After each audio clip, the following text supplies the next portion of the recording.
Wake up. That's the message. Yes, the middle class has to wake up. If the middle class doesn't wake up, the poor class is going to catch up, and you will be the next poor class of India. I will tell you why, I will tell you how, and what you are going to do about this, or what you can do about this in the current video. Namaskara, Swagatam, Suswagatam, Kemcho, Majama, Jai Hind. Welcome once again to my YouTube channel, Net Worth Riches. Now, you know, this channel is all about increasing your net worth by giving you sustainable ways and techniques to make, invest, and grow your money, and have good decision making skills to protect your net worth. Today, I'm going to tell you about how the poor class is catching up. But for this, you first need to understand that India is growing at an exponential rate. India is moving from a 3 trillion economy to a 5 trillion economy. Currently, India is around 3.7 to 3.8 trillion economy as of today, which includes all the goods, services produced in the country and exported. So we are around that much as of today. But we will reach 5 trillion in the next 4 to 7 years. You have to understand the amount of wealth that is going to be generated. We got our independence in 1945. So from 1945 to around 2018 to 20, it took us around 70 to 80 years to reach this figure of 3 trillion. And that was the wealth that was generated. Now we will move from 3 trillion to 5 trillion in the next 4 to 7 years. So you understand, it took us to reach 3 trillion around 80 years, and now we will reach another 2 trillion in 4 to 7 years. So you can understand the quantum of wealth that is going to be generated. And if you don't take advantage of this situation, you are going to be falling behind. Now think of this wealth that will be generated as a river. Some people, like the poor, will take their hands and remove the wealth from this river, remove some little water with their hands. Some people will take a mug, some people will take a katora, some people will take a bucket. Now what the rich will do? The rich will go ahead and take tankers. The ultra rich will go ahead and put a pipeline directly into this. So now the wealth is going to be generated, whether you like it or not. The poor people will go ahead and get a lot of benefit from this. The rich have already planned how they are going to take advantage of this. It's only the middle class that has no idea that this phenomenon is taking place. So through this channel, it's my job to make you aware how you can go ahead and take advantage of this system. You might have seen currently excuse me, the row between India and Canada, how India is exerting its soft power. The G20 meet of all the countries was held in India. India is now holding strong to its stance. If it says something, it does it. It did not pick a side between the Russia-Ukraine war. It neither stood with the West nor it stood with Russia, but it supported both. No, this was not possible once upon a time. Once upon a time, what the West used to tell us, we used to do. But right now, we are in such a position that we can go ahead and take a stand. Now, this is only possible because our economy is growing. You might have noticed this in the family as well. The person that makes the most money has the most say in the house. So this is the same with countries as well. And our country is moving in this direction. Now, you think of this, if I have to give you an example, think of this as a school wherein there are 100 students and there is a principal. The principal is the government, and the 100 students are all as regular citizens, which include the poor, the middle class, the rich, ultra rich. Now out of these 100 students, 5% are scoring 90% marks. These are the ultra rich.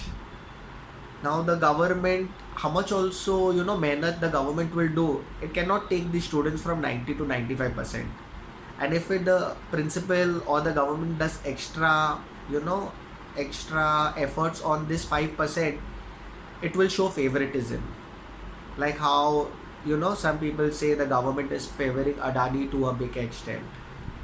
So the government has to put a lot of mehnat, for this 5% to get ahead. The next 15 to 20% of students, they are getting anywhere from 50 to 70% marks. Now again, for the government to take these people from 50 to 70 to 90 is going to be a big task. It takes a lot of mehnat. This 50 to 20% of students, these are the middle class students. Now again, the government concentrates on them a bit, bada to bada, nahi bada types. Now the majority of the students, the 70% students, are all scoring below 30. This is the poor people of India. Now the government has to focus only little on these people, because to pass, these students only have to get from 30 to 35. So the government is doing all the possible mehnat to get these students, which are the poor class, for scoring, who are failing literally, who are getting less than 35%, are getting only 30 marks out of 100.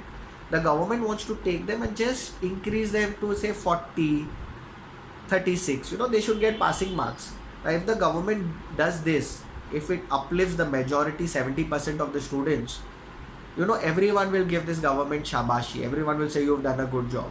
So the government's main focus right now is to uplift the poor people.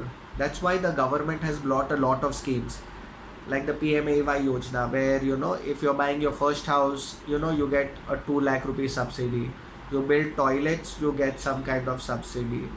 The government is having whole sorts of infrastructure with roads, railways and all, which are connecting small cities to the big cities.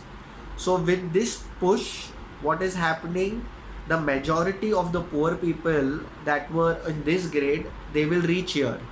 And once they reach here and they get about 35% passing marks, they will have aspirations in life.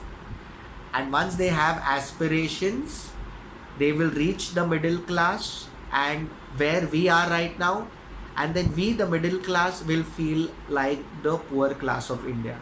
You might have seen in the 90s, if there were these poor people, they used to always, the watchman would be doing salam sabji, the person cleaning your car would be doing salam sabji. If you tell them anything also, they would just let it go. But today, you tell them anything, they say, "Arey saab, kaam nahi karne ka, theek hai." They'll get another job somewhere. Why? Because a lot of money is being generated in the economy, so they don't need to depend on you anymore. And they've realized that the entire money that you had once upon a time, in reality, you don't have that much money. So what are the advantages that you can take as middle class today, so that you don't become the poor class of tomorrow? India is moving ahead. So you have to see what are the advantages you have. The first advantage that the middle class has is you have the loan taking capacity. The poor class has income as of today, but they have not filed their ITR returns. They have all their income in cash. But you as the middle class, you have your ITRs figure out, you have your Form 16, you have the loan taking capacity. So go ahead and invest into assets that once the economy grows from 3 trillion to 5 trillion, these assets are going to increase. And when these assets increase, so will your net worth. And the only advantage you have right now is your loan taking capacity. Now, as the economy expands, the poor class will catch up.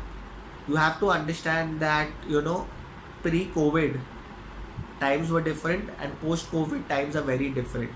The government has printed a lot of money. So if there was, say for example, 100 rupees in the entire system, now all the governments simultaneously have printed around 280 rupees.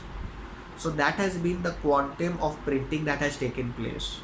Now due to this, everything is going to catch up. Your fuel prices, your home prices, all the asset prices are going to inflate.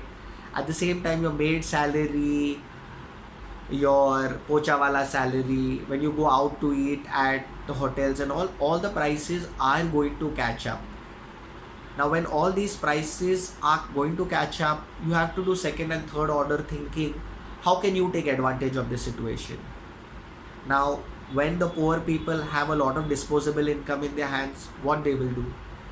Instead of using soap, they will start buying shampoos, they will start using oil, they will get air conditioners in their house, they will start painting their house. So these are all the things that the poor class will do. You can look at these trends and take advantage. You can invest into the stock market based on this. You know that, once these poor people come, the ACs are going to increase. Which are the companies that produce ACs? Which are the top paint manufacturers? What are the top FMCG products? Now all these people will come into the banking sector, they will open the accounts, they will take loans. Which are the banks that will increase? So you have to catch on to these trends and invest into such assets. Only then you will be able to get ahead in life. Next trend you can also check: home ownership in cities are at an all-time low. Yes, people have houses in their villages. I'm only talking about the top 7-8 cities of India. The whole home ownership is at an all-time low. Now, post 2018, you would have checked this affordable housing in Gurgaon and all. Not many people used to apply. But right now, you check the last affordable housing that took place, it's oversubscribed 5 to 6 times. That means the poor people are buying houses. You check the big DLF, the 4 to 7 crores houses that came up, they were also lapped up. And the rich people are not getting those houses. They have to pay EOIs of 10 lakhs and have to wait. Some people are using Sifarish and Pehchan and all to get these houses. 4 to 7 crores houses also, there is a line. Once upon a time, the builders used to say, "Kam, chai pani piyo, ye ghar dekho, see how we've constructed the house." Nowadays, the builders are not caring, especially in these big cities and these big projects. The builders don't really care. वो खरीदना है तो खरीदो, नहीं तो the buyers are waiting, because the rich realize that all these assets are going to increase and they are taking the steps accordingly. The poor people are catching up because the government is pushing them to go ahead and reach a certain stage in life. The middle class is someone that has not realized what is happening, so they are na ghar ka na ghat ka wala scenes. And if you are in this category, you have to realize that if you don't take care of all these financial aspects, there will be a big wealth erosion. And in 10 to 15 years, you will realize that you are at the same place how the poor people are, and you will think, what I have done with life. And then next, your children also don't have the belly, the fire in the belly that these poor people have. These poor people have a huge fire in the belly. So they will work for 10 to 15 hours even if their bosses say. But your child won't be able to take it. You'll say, no, nahi ho paega mujhse. He'll quit his job. Suddenly you'll realize you don't even have the assets. The poor people have caught up to you. Their children are doing much better. And you are nowhere in life. So please wake up, middle class. India is expanding. India is increasing. What are the advantages you have? You have your loan taking capacity. You have the capacity to invest into assets right now. Please go ahead and take advantage of these trends, or you will be left behind. In my next video, I will also give you 2 examples of 2 families who I personally coached, and they've gotten ahead in life. So I'll give you the example of both the families. You can do a comparison for yourself and understand which kind of situation you are in, and how, if you are in the middle class, if you don't plan to get ahead, you are going to fall back in life. If you like this video and you can relate to this video, please share it with your friends and family members, as majority of my audience is the middle class. Press the like button, share, and please tell everyone about it. This will motivate me to bring you more such content which will help you increase the way you make money, invest money, and grow your money. Because I feel that everything that we've learnt about money is wrong. Thank you.